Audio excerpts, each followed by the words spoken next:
एक दिन वृंदावन में छोटे कृष्ण एक पेड़ के नीचे बैठे थे और मजे से ताज़ा माखन खा रहे थे। उनकी नीलवर्णी त्वचा सूरज की रोशनी में चमक रही थी और वे माखन का हर निवाला बड़े चाव से खा रहे थे। लेकिन पेड़ की ऊंची डाल पर एक शरारती बंदर, जिसका नाम कपी था, छुपकर देख रहा था।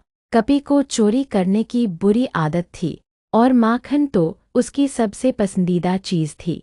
जैसे ही कृष्ण जरा सा भी ध्यान हटाते, कपी झटपट नीचे आया, एक मुट्ठी भर माखन उठाया और फिर से पेड़ पर चढ़ गया।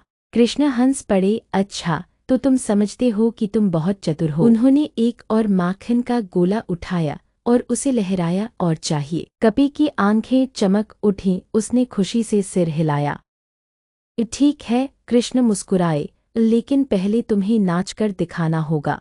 फिर क्या था, कृष्ण ने अपनी बांसुरी बजानी शुरू की और आश्चर्य की बात तो ये थी कि कपी सचमुच नाचने लगा। वह कूदने लगा, घूमने लगा, यहाँ तक कि तालियां भी बजाने लगा। गांव वाले इकट्ठा होकर हंसने लगे। यह अनोखा नज़ारा देखकर सब आनंदित हो गए।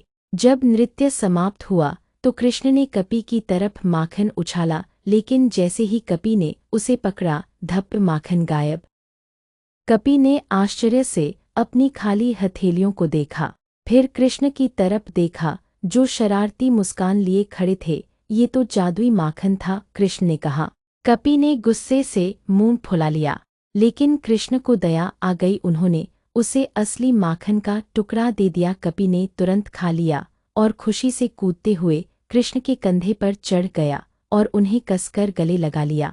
उस दिन के बाद कपी कृष्ण का खास दोस्त बन गया। हमेशा शरारतें करता, लेकिन कृष्ण से माखन चुराने की हिम्मत फिर कभी नहीं की, या शायद कभी कभी कर ही लेता।